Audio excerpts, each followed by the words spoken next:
हाय सर्वांना, कसे आहात सर्वजण? तर गुड मॉर्निंग. तर हा आहे कालचा व्हिडिओ. तर गुढीपाडव्याला आम्ही काल गावाकडे गेलो होतो. तर काल दिवसभराची रुटीन मी तुम्हाला दाखवणार आहे. तर कसं वातावरण आहे आमच्या गावाकडचं, तर खूप छान वातावरण आहे आणि खूप सारं पाहायचं आहे. तर मी ह्या व्हिडिओमध्ये छोट्या छोट्या क्लिपमध्ये का असेना पण तुम्हाला दाखवण्याचा प्रयत्न करणार आहे. तर दिवसभराची रुटीन जे आहे ते मी तुमच्याशी शेअर करणार आहे. तर नक्की व्हिडिओ शेवटपर्यंत पहा.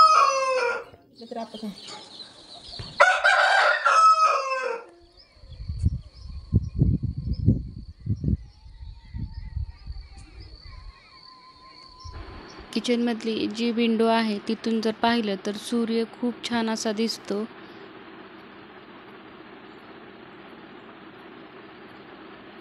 तर माझा चहा चालू होता, चहा केला आणि पूजेची तयारी पण मला करायची होती. तर अगोदर गुढी बसवायची होती, नंतर मग स्वयंपाक बनवायचा होता. तोपर्यंत डाळ ते घातली आणि नंतर मी रांगोळी वगैरे काढण्यासाठी बाहेर गेले आणि गुढी बसवायची तयारी चालू होती. जर हे जे फांटा जे मोठा दांडा जे घेतलेला आहे तर हे आहे एरंडीचा. तर गावाकडे हेच वापरतात. शहरी भागामध्ये जे आहे तो तिथं इळूची काठी घेतात, कारण एवढा मोठा फांटा त्यांना भेटत नाही त्यामुळे. पण खेडेगावात हे सरळ भेटून जातो त्यामुळे हेच वापरतात. म्हणजे इळूची काठी ते घेतच नाहीत.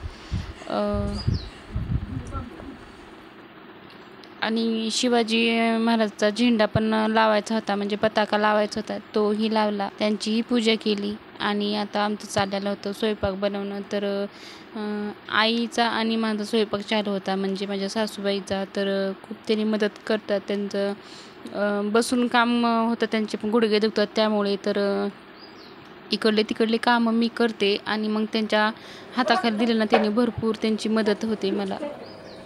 बऱ्याच ठिकाणच्या साचा असा असतात की आता सून आली नाही, आता आपण नाही काम करायचं. तर आमच्या इथे तसं काही नाही. तर मला खरंच त्यांची खूप मदत असते. तर मी ही करत आहे घोळाना. तर ह्याचा नैवेद्य आम्ही दाखवतो. तर ह्यामध्ये आहे चिंचेचं पाणी, थोडंसं गूळ आणि जे कडुलिंबू आहे त्याला फुलं लागतात, ते थोडेसे फुलं आणि हरभऱ्याची डाळ मिक्स करून नैवेद्य दाखवतात. याचा पण खूप मान आहे.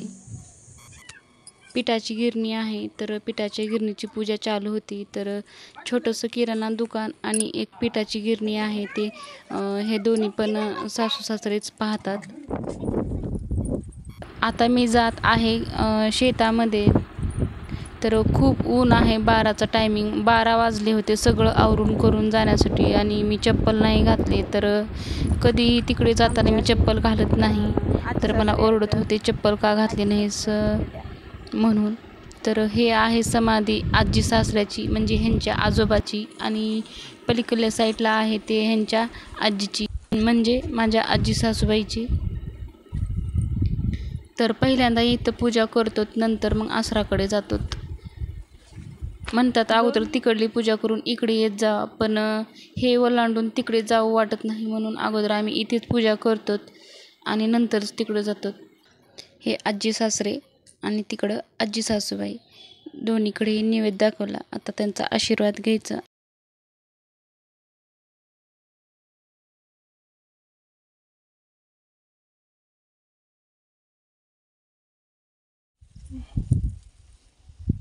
नारळ फोडा म्हणून मी त्यांना बोलवत होते, तर ते पलीकडे झाडाखाली गेले होते. तर काय माहिती अगोदर लय शोधायचं डिंक अशी. होय, डिंक शोधायचं. अशा काही गोष्टी असतात की गावाकडे पाहायला भेटतात. तर चला आता आपण जाऊया आसराकडे. तर इथं आहेत आसरा, जे विहीर आहे पलीकडून. तर विहिरीच्या साईडला आसरा असतात, जिथं पाणी आहे तिथं आसरा असतात. तर आमच्याही घरी आसरा आहेत, तर त्यांची आम्ही पूजा करतो प्रत्येक सणावाराला.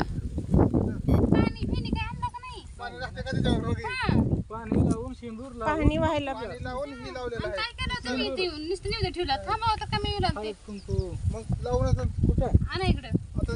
एकाला हळद कुंकू दिसणार की दाखवाय त्याला.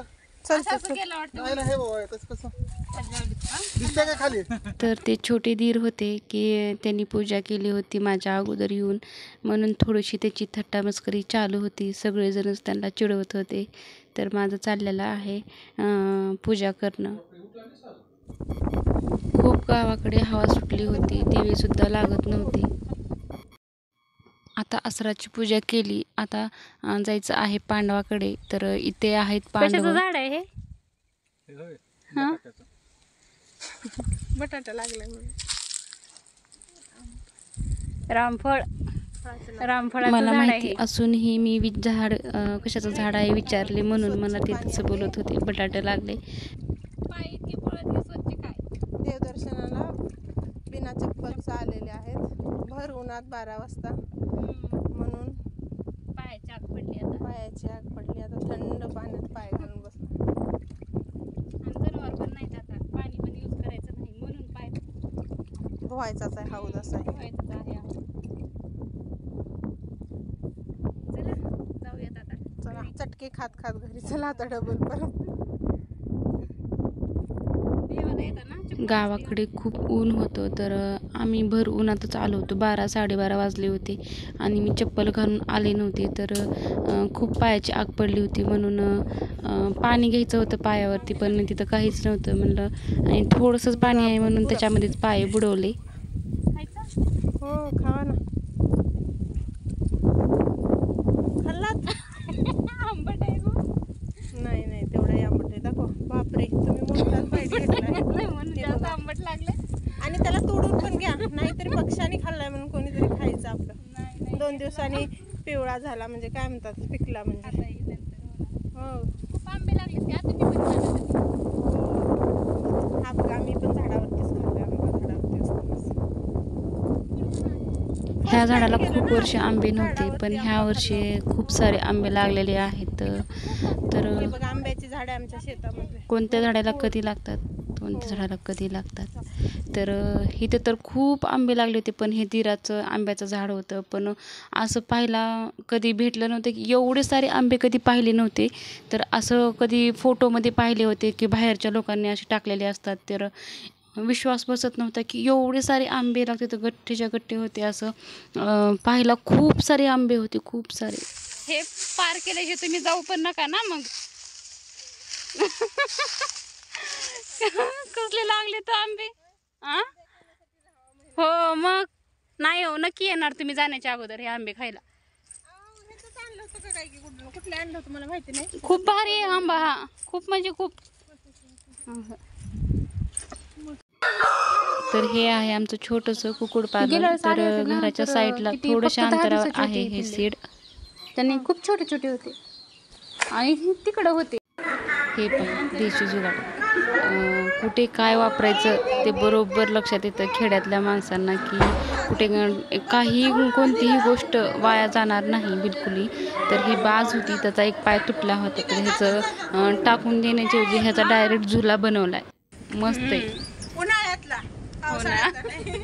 कारण पावसाळ्यात पाऊस आलाच नाही. उन्हाळ्यातला पाऊस फर्स्ट. तर दिवस मावळा होता आणि पावसाचं वातावरण झालं होतं आणि थेंब थेंबसुद्धा येत होते. तर आम्ही गच्चीवरती आलो होतो. खूप छान वाटत होतं. थोडेफार 1-2 रील्स बनवल्या.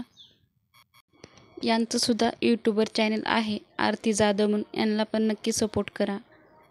आणि आता आम्हाला निघायचं होतं.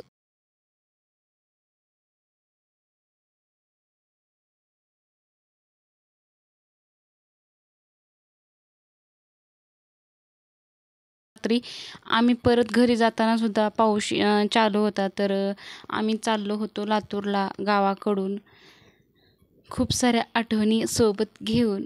आणि तुम्हाला कसा आमचा व्हिडिओ वाटला शेवटपर्यंत जर पाहिला असेल तर खूप खूप धन्यवाद.